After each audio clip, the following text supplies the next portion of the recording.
이 세상의 모든 사람들은 죽음을 반드시 지나가야 됩니다. 죽음을 피해갈 사람은 단 한 명도 없어요. 그렇게 안 죽으려고 했던 김총일도 죽었잖아요. 그러니까 인생에서 죽음을 피해갈 자는 아무도 없어요. 그래서 세상을 태어났다가 갈 때는 죽음을 거부할 수가 없어요. 아무리 몸부림쳐도 그 죽음은 겪어야 됩니다. 그래서 성경에서 히브리서 9장 27절에서는 뭐라고 말씀하고 있죠? 한 번 죽는 것은 뭐라고요? 사람에게 정하신 것이요 그 외에는 심판이 있으리니, 심판이 반드시 있겠다는 거예요. 이런 불행과 이러한 아픔이 있는 것은 뭐냐면 하나님이 인생들에게 자유를 주셨고 행복을 주었어요. 그런데 인생들은 그 모든 행복을 거부했거든요. 거부가 뭐였습니까? 하나님의 말씀에 불순종한 것이 거부예요.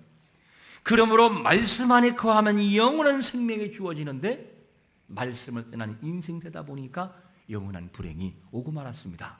이게 인생의 삶의 불행의 모습이었습니다.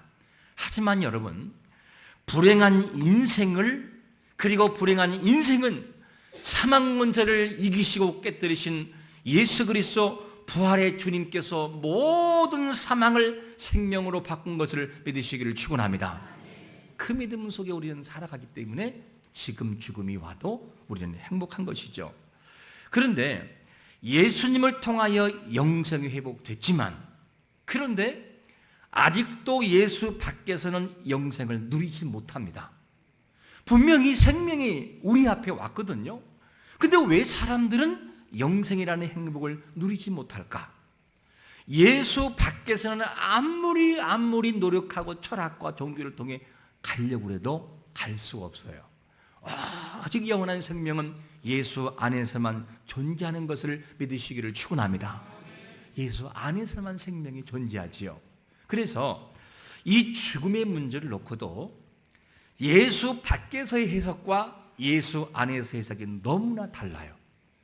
그래서 예수 밖의 사람들이 죽음을 해석할 때는 어떻게 해석을 하느냐?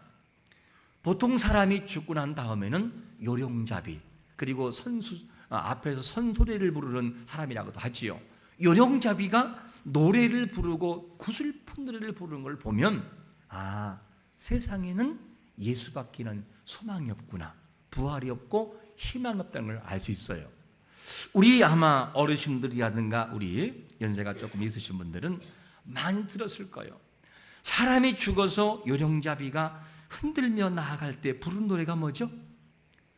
이제 가면 언제 오나 어야 디야, 또는 어홍달랑. 그걸 많이 들어봤잖아요. 그리고 삶은 팥죽 싹이 나랴 어왕어왕, 그리고 고목나무 싹이 나랴 어야 디야, 이제 가면 언제 오나 오실 날이나 일러주오. 그리고 너도 죽어 이 길이요 나도 죽어 이 길이로다. 그러면서 한 번 가는 인생은 영원히 못 돌아온다는 거예요. 이게 뭐냐? 예수 밖에서의 죽음에 대한 해석이죠. 그러니까 이들의 소리를 들어보면 희망이라는 것은 요만큼도 없어요. 요만큼도. 그런데 예수 안에서의 이 죽음에 대한 해석은 다릅니다. 어떻게 다를까? 예수 안에서의 이 해석은 뭐냐면 죽음을 잠시 뭐 한다고요? 잔다는 거예요. 잠시 잔다, 이런 표현을 쓰고 있어요. 잠시 자는 것이기 때문에 자는 사람은 반드시 일어나는 걸 믿으시기를 축원합니다. 그게 자는 사람이에요.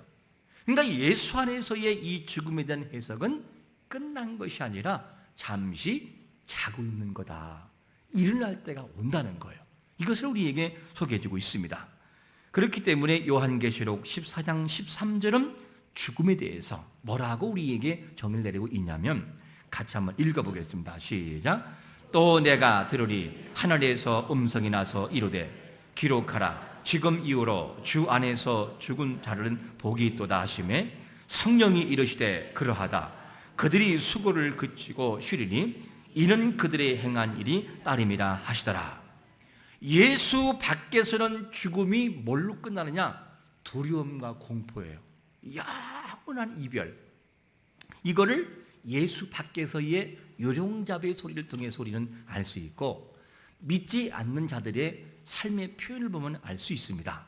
그렇지만 예수 안에서의 죽음은 뭐라고 하느냐? 영원한 쉼이 있다는 거예요. 영원한 쉼이 있고 상급이 주어지는 그날이 뭐냐? 죽음의 그날이라는 거죠. 그러므로 여러분, 예수 믿는 우리는 지금 죽어도 불행이 아니라 영원한 천국으로 들어가는 열린 문이 있는 걸 믿으시기를 축원합니다. 그러니까 불행이 아닌 거예요. 이 중에 연세가 지긋하신 분들 죽음 두려워하지 마세요. 젊은 사람 역시 죽음 두려워할 필요가 없어요. 왜냐? 예수 그리스도께서 생명의 부활이기 때문에 그를 믿는 자들에게는 죽어도 영원히 사는 역사가 있는 걸 믿으시기를 축원합니다. 그러니까 죽음은 우리에게 불행이 아니라 주님을 만나고자 하는 그날이 있어요. 그런데 설익은 과일은 아무 때나 따면 안 돼요. 일부러 죽는 것은 큰일 납니다. 다 때가 되면 떨어질 때가 와요. 그때가 되면 아버지 앞에 우리는 가야 되는 거죠. 그때까지는 건강 관리도 하고 몸 관리도 하고 생각도 강건해서 하나님의 일을 열심히 하다가 우리는 가야 되는 것이죠. 이게 굉장히 중요한 겁니다. 그런데 오늘 본문에 어떤 내용이 등장하느냐? 고린도 교인들의 삶의 이야기가 나오고 있어요. 이 고린도 교회의 성도들은 일부 중에 어떤 사람이 있었느냐? 죽음 이후에 부활이 있을까? 이렇게 의심을 했어요. 왜 죽음 이후에 부활이 없다고 이들은 생각을 했을까? 그것은 뭐냐면 고린도 교인들을 지배했던 사상적인 문제 때문이었어요. 그게 뭐냐? 고린도 교회 안에는 어떤 사상이 있었냐? 유대교적인 사상이 자리 잡고 있었고, 그리고 헬라파적인 사상이 들어와 있는데, 이들의 사상은 어떤 것이었느냐? 보통의 이 구약 시대의 사람들의 생각은 뭐냐? 죽음 이후에는 스올, 완전한 깊은 세계로 들어간다, 돌아오지 못한다라고 생각을 했어요. 그리고 유대교의 한 분파에 있던 이 사두개파는 뭐를 했느냐? 영원히 죽지 않는 것은 맞다, 안 죽는다. 그런데 뭐는 없다? 육체의 부활은 없다는 거예요. 헬라 사상도 역시 마찬가지였습니다. 그러다 보니까 이들에게 무엇이 있느냐? 거짓 교리가 들어와서 고린도 교인들을 흔들기 시작하니까 진짜 부활이 없는 거 아닌가? 라고 생각을 했죠. 여러분, 이단 사상이 들어와서 우리의 바른 정통의 교리와 말씀을 믿고 나가는 것을 흔들 때 조금 더 흔들림이 없기를 축원합니다.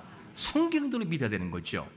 그래서 이렇게 고린도 교인들 안에는 의심이 생기기 시작을 했어요. 이것을 보았던 하나님의 감동을 받은 바울은 이들에게 강력하게 외치고 흔드는 것이 뭐냐면, 고린도전서 15장 16절은 이렇게 그들을 깨우고 있습니다. 시작. 만일 죽은 자가 다시 살아나는 일이 없으면 그리스도 다시 살아나신 일이 없었을 터이요. 성경에서 죽은 자가 살아난다고 분명히 말하고 있어요. 그러면 부활이 아니더라도 죽은 자가 살아나는 이해는 어떤 것들이 있을까? 몇 가지를 보면 열왕기 상 17장 이하를 보면 사르밧 과부가 나와요. 이방인의 과부가. 그런데 이 사르밧 과부가 참 어려운 가운데 살아가는데 엘리야를 만나고 큰 복을 받았어요. 그런데 이게 잘 나가다가 뭐가 되느냐? 사르밧 과부의 아들이 그만 죽네요. 그러니까 나를 괴롭게 하기 위해서 왔냐고. 그때 엘리야가 간절히 기도하잖아요. 기도했더니만 죽은 자가 살아났어요. 할렐루야. 그리고 난 다음에 또 어디 있느냐? 누가복음 7장 11절 이하를 보면 나인성, 행복이 가득한 행복의 도시라고 하는 이 도시가, 도시에서 슬픈 사연이 진행되는데 한 과부가 독자밖에 없어요. 근데 이 아들이 그만 죽고 말았네요. 그러니까 얼마나 슬픈지 행렬이 줄 이어요. 이것을 보고 예수님이 멈추라고 한 다음에 그 청년, 죽은 청년을 향해서 주님이 어떻게 합니까? 이렇게 세워놓아요. 여러분, 예수 그리스도가 함께하면 죽은 자가 살아나는 걸 믿으시기를 축원합니다. 이렇게 살아나요.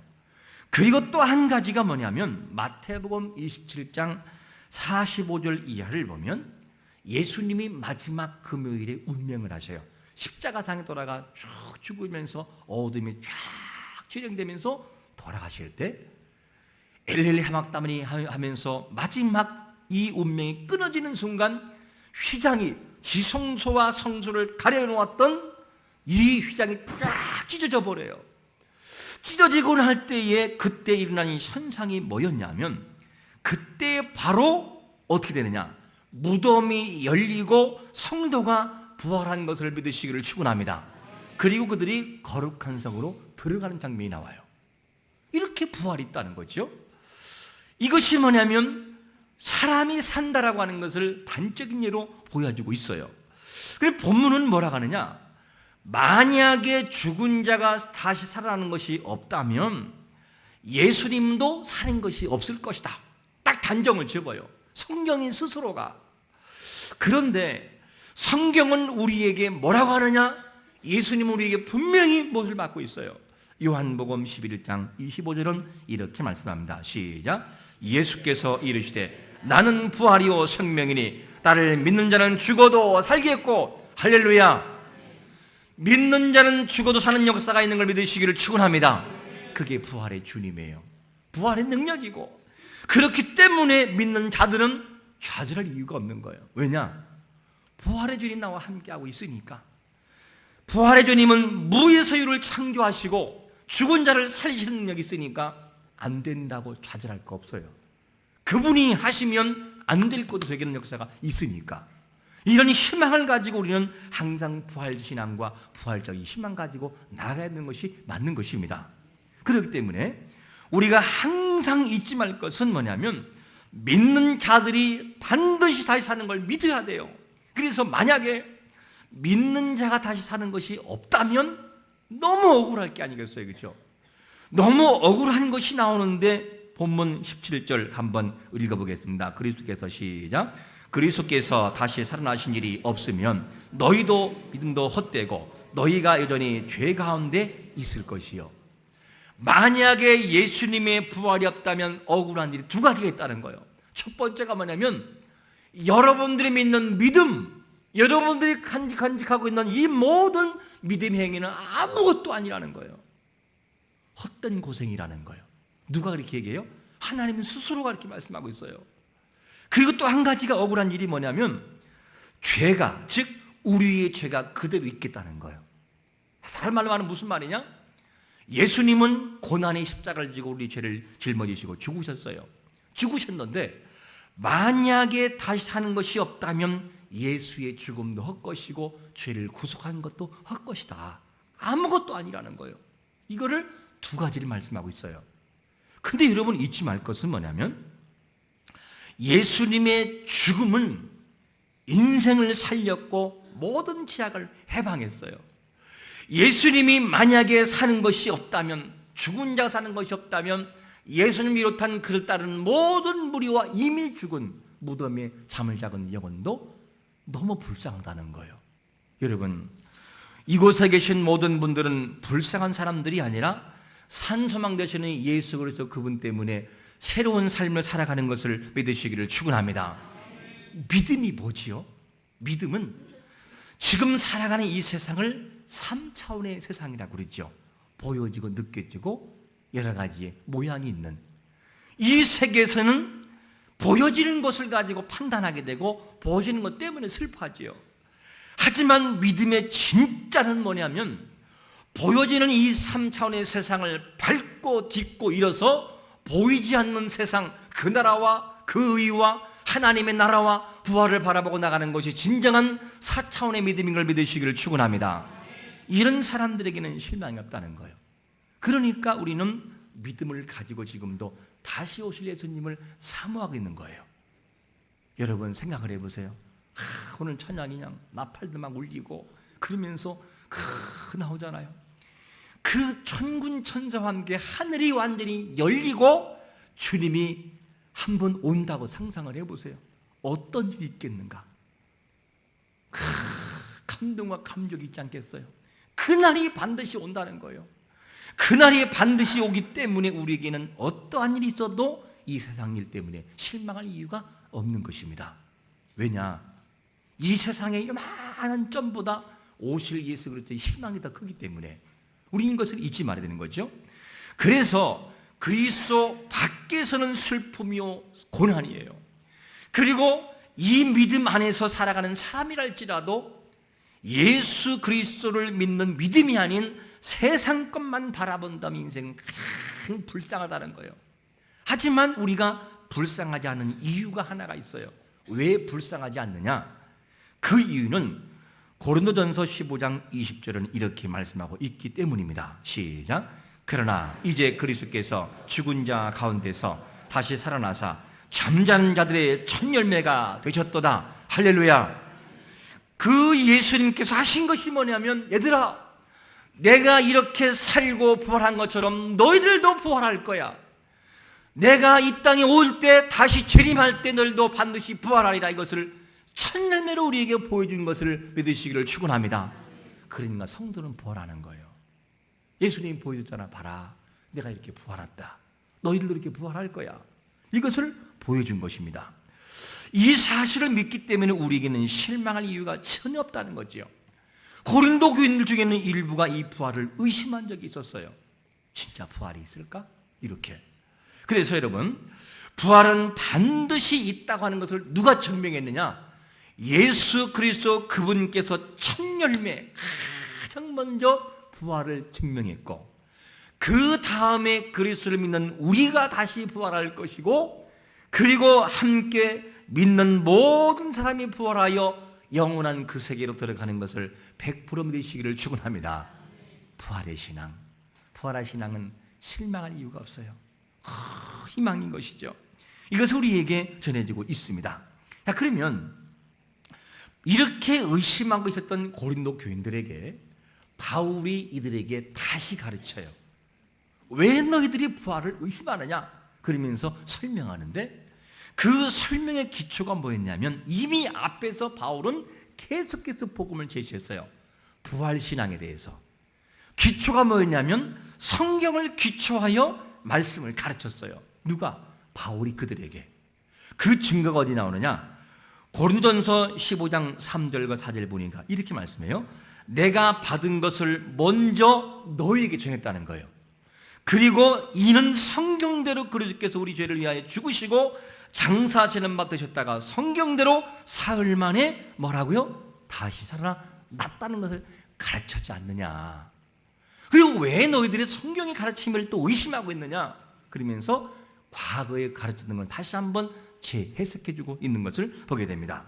그러므로 우리가 부활을 믿는 기초가 뭐냐면 사람들의 이야기가 아니라 성경을 기초하여 성경이 우리에게 말씀하고 있기 때문에 그 부활을 중심과 기초하여 믿는 신앙이 뭐냐?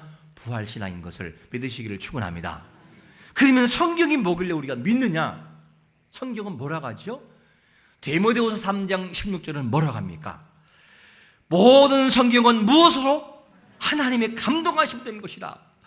그리고 교훈과 책망과 바르감과 교육하기 유익하다는 거예요. 그러면 성경이 하나님의 감동으로 됐다면 이 감동이란 말이 뭘까? 원문에서는 이런 뜻이에요. 하나님의 입김이 쏘인 것, 입김. 그리고 하나님에 의하여 영감된 것. 이게 바로 뭐냐? 입김과 영감이죠. 여러분, 오두를 올리시는 분들을 보면 이 옷순이 굉장히 독합니다. 나무 껍질도 중요하지만 옷순은 막 독이 올라오기 때문에 굉장히 중요해요. 그래서 옷순을 좋아하시는 분들도 옷을 삶아요. 순을 따가지고 삶아가지고 소두방 뚜껑을 탁 열을 때 김이 딱 올라오잖아요. 여기 스치면은 옷이 올라 안 올라요? 옷이 올라요.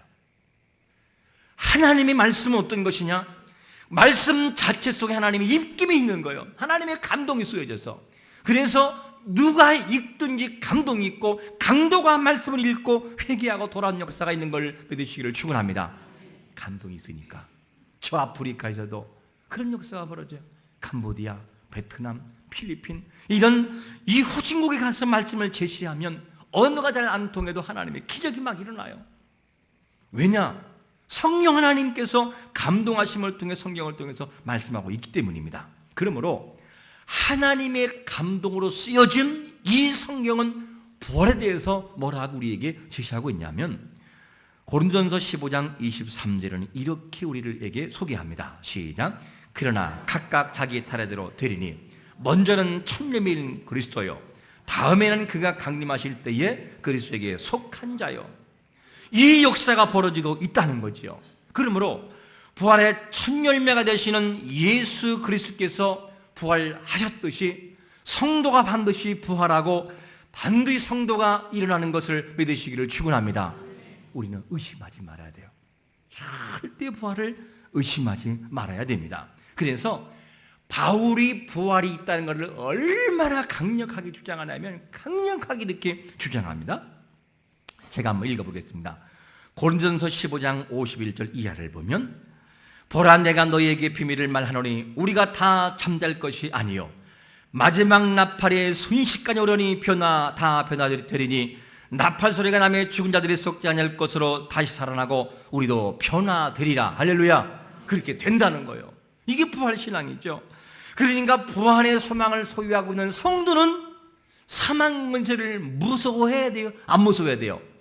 무서워할 필요 없어요. 과거의 율법과 죄가 있을 때는 사망이 무서워서 우리는 두려워 떨었어요. 하지만 반대가 됐어요. 예수님이 부활하시고 죄를 해결하신 이후에는 성도에게는 입이 열렸습니다. 어떻게? 고린도전서 15장 55절에서 사망을 향해서 이렇게 명령하고 말합니다. 시작. 사망아 너희의 승리가 어디 있느냐? 사망아 내가 쏘는 것이 어디 있느냐? 뭐라고 하나지요? 사망에게 명령 내려요. 야 사망아 네 사망이 지금 어디 있느냐? 이거를 바로 제시하죠. 그러면 여러분 이처럼 당당할 수 있는 이유는 뭐냐면 늘상 사망이 무섭고 죽음에 두려운 인생들에게 예수 그리스도의 십자가의 구속을 통해 우리를 위해 다 죄를 용서하시고 사흘 만에 부활하신 예수 그리스도의 승리의 주가 계시기 때문에 우리는 사망을 향해서 명령을 내리고 건드릴 수 있는 것을 믿으시기를 축원합니다. 이게 바로 우리의 성도들의 모습이라는 거예요. 그러므로 저는 부탁합니다. 이 세상에 살아가는 성도는 소망과 부활이 있는 사람들이에요. 그러므로 이 땅에 아주 적은 것을 잃었다고 좌절하고 죽는 것처럼 살아가지 말라는 거예요. 예수 그리스도가 우리 가슴 속에 있는 한은 그 어떤 절망도 우리에겐 절망이 아닌 거고 그 어떤 걸 잃어도 잃은 것이 아니라는 거예요. 왜냐? 그 예수 그리스도의 권세와 하나님의 능력이 얼마나 큰지를 우리는 알기 때문에. 그래서 오늘 본문에서 고린도전서 15장 24절은 우리에게 뭘 소개하고 있습니까? 이걸 소개하고 있어요. 읽어봅니다. 시작. 그 위에 마지막이니 그가 모든 통치와 모든 권세와 능력을 멸하시고 나라를 아버지 하나님께 바칠 때라. 그가 모든 원수를 그 발 아래에 둘 때까지 반드시 왕노릇 하시리니. 할렐루야. 예수 그리스도가 왕이라는 거예요. 그 왕 되신 주님께서는 모든 걸 통치하십니다. 그러므로 조금 잃은 거 아버지가 세워주시면 그의 몇 갑절로 반드시 하나님께서 우리에게 보상하시고 회복되는 것도 믿으시기를 축원합니다. 그렇기 때문에 우리는 부활의 산소망의 희망 가지고 살아가는 우리는 적은 것을 잃었다고 실망할 이유가 없다는 거예요. 세상 권세를 잡고 계신 그분이 계신데 그러므로 우리는 잊지 말 것은 뭐냐? 우리의 부활을 의심하지 말라. 우리의 부활은 예수님을 통해 이미 증명됐다. 나도 그렇게 부활하게 될 것이다 라는 마음을 가지시고 한 주를 살아갈 때 부활의 첫 열매가 되시는 예수 그리스도 그분을 바라보고 언제나 희망과 소망 가지고 살아가는 그런 삶 되시기를 예수 그리스도 이름으로 축원합니다. 아멘.